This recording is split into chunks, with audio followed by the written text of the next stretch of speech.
ಪ್ರಿಯರೇ, ದೇವರು ಒಳ್ಳೆಯವರು, ಒಳ್ಳೆಯದನ್ನೇ ಮಾಡುವವರಾಗಿದ್ದಾರೆ. ಕೀರ್ತನೆಗಳು 127:1 ನಾವು ನೋಡುತ್ತೇವೆ. ಕರ್ತನು ಮನೆಯನ್ನು ಕಟ್ಟದಿದ್ದರೆ ಅದನ್ನು ಕಟ್ಟುವವರು ವ್ಯರ್ಥವಾಗಿ ಕಷ್ಟಪಡುತ್ತಾರೆ. ಕರ್ತನು ಪಟ್ಟಣವನ್ನು ಕಾಪಾಡದಿದ್ದರೆ ಅದನ್ನು ಕಾಪಾಡುವವನು ವ್ಯರ್ಥವಾಗಿ ಎಚ್ಚರಿಸ್ತಾನೆ. ಜನರು ಯಾವುದೇ ಸ್ಥಳದಲ್ಲಿ ಸಭೆಯನ್ನು ಸ್ವತಃ ತಾವು ಕಟ್ಟುತ್ತೇವೆಂದು ಅಂದುಕೊಳ್ತಾರೆ. ಅವರು ಅರಿಯದೆ ನೆಬೂಕದ್ನೆಚ್ಚರನ ಸಂಗತಿಗಳಾಗಿ, ಇಗೋ ನನ್ನ ಬಲದಿಂದ ನಾನು ಕಟ್ಟಿರುವ ಬಾಬೆಲ್ ಪಟ್ಟಣ ಇದಲ್ಲವೇ ಎಂದು ಹೇಳುವವರು ಆಗುತ್ತಾರೆ. ದಾನಿಯೇಲ ಪತ್ರಿಕೆ 4ನೇ ಅಧ್ಯಾಯ 30 ನೀವು ನೋಡಿ.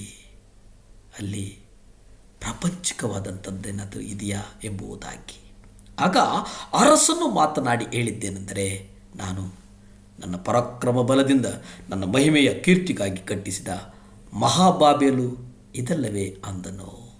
ಇಂತಹ ಗರ್ವ ಒಂದು ಪ್ರಾಪಂಚಿಕವಾದಂಥ ಬಾಬೆಲನ್ನು ಪ್ರತಿಬಿಂಬಿಸುವಂಥ ಒಂದು ಸಭೆ ಮಾತ್ರ ಸೃಷ್ಟಿಸಬಹುದು. ಪ್ರಕಟಣೆ 17ನೇ ಅಧ್ಯಾಯ 5 ನಾವು ನೋಡುತ್ತೇವೆ, ಇದಲ್ಲದೆ ಮರ್ಮ ಮಹಾಬಾಬೆಲು ಭೂಮಿಯಲ್ಲಿರುವ ಜಾರ ಸ್ತ್ರೀಯರಿಗೂ ಅಸಹ್ಯವಾದವುಗಳಿಗೂ ತಾಯಿ ಎಂಬ ಹೆಸರು ಅವಳ ಹಣೆಯ ಮೇಲಿದೆ ಎಂಬುದಾಗಿ ನಾವು ನೋಡುತ್ತೇವೆ. ದೇವರಿಗೆ ದೀನತೆಯುಳ್ತಕ್ಕಂಥ ನಾಯಕರು ಬೇಕಾಗಿದ್ದಾರೆ. ದೇವರಿಗೆ ಮೊದಲು ದೇವರ ರಾಜ್ಯಕ್ಕಾಗಿ ತವಕ ಪಡುವಂಥ ಜನರು ಸಹ ಬೇಕಾಗಿದ್ದಾರೆ.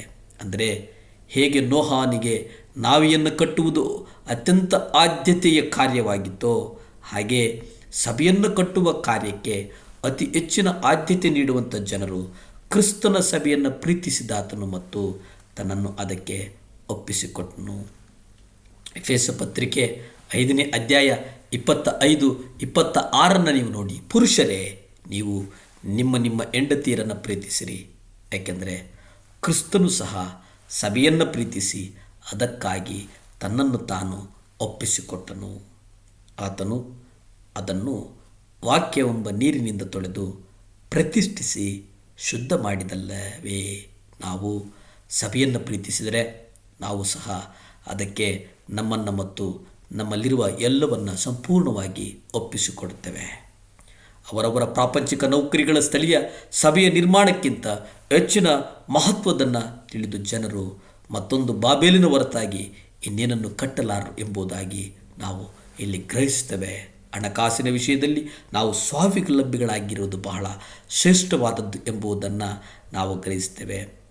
ನಾವು ನಮ್ಮ ಸಂಖ್ಯೆಯನ್ನು ಹೆಚ್ಚಿಸುವುದರಲ್ಲಿ, ವಿಶ್ವಾಸಿಗಳ ಸಂಖ್ಯೆ, ಸಭೆಗಳ ಸಂಖ್ಯೆ ಹೆಚ್ಚಿಸುವುದಕ್ಕೆ ಆಸಕ್ತಿ ಇರಬಾರದು ಎಂಬುದನ್ನು ನಾವು ಗ್ರಹಿಸಬೇಕಾಗ್ತದೆ. ಕರ್ತನಿಗೆ ಒಂದು ಶುದ್ಧವಾದಂಥ ಸಾಕ್ಷಿ ನಮ್ಮ ಏಕೈಕವಾದಂಥ ಧ್ಯೇಯವಾಗಿರಬೇಕು. ನಮ್ಮ ಕರ್ತನಿಗಾಗಿ ಒಂದು ಶುದ್ಧವಾದಂಥ ಸಾಕ್ಷಿಯ ಜೀವಿಸುವುದಕ್ಕೆ ಬೇಕಾದಂಥದ್ದನ್ನು ನಾವು ಪ್ರತಿ ದಿವಸ ಹಂಬಲಿಸಬೇಕಾಗಿದೆ. ನಿನ್ನ ನಾಮವು ಪರಿಶುದ್ಧವೆಂದೆನಿಸಲ್ಪಡಲಿ ಎಂಬುದಾಗಿ ನಾವು ಪ್ರಾರ್ಥಿಸ್ತೇವಲ್ಲ, ಅದು ಅದೇ ಆಗಿರಬೇಕು.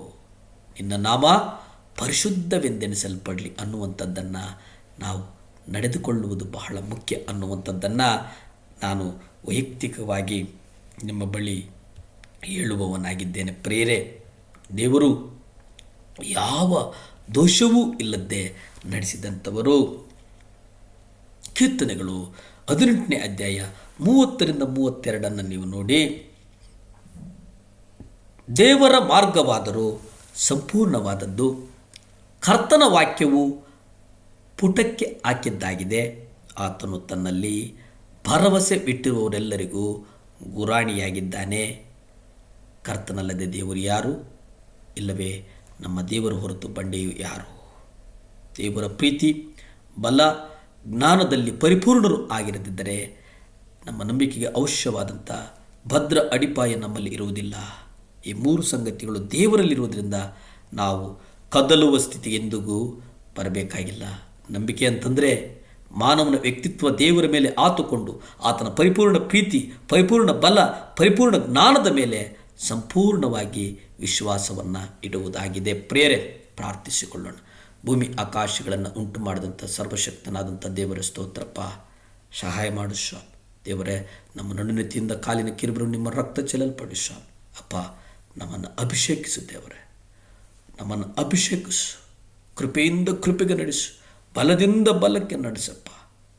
ದೇವರೇ, ನಿಮ್ಮ ಗಾಯವುಳ್ಳ ಹಸ್ತಗಳಿಂದ ಈ 7 ಲ್ಯಾಂಪ್ ಚಾನಲ್ನ ಅಭಿಷೇಕಿಸು. ಜಗತ್ತಿನ ಮೂಲೆ ಮೂಲೆಗೂ ನಡೆಸು. ಯೇಸುವಿನ ನಾಮದಲ್ಲಿ ಬೇಡ್ತೇನೆ ಪರಮ ತಂದೆಯೇ, ಆಮೆನ್.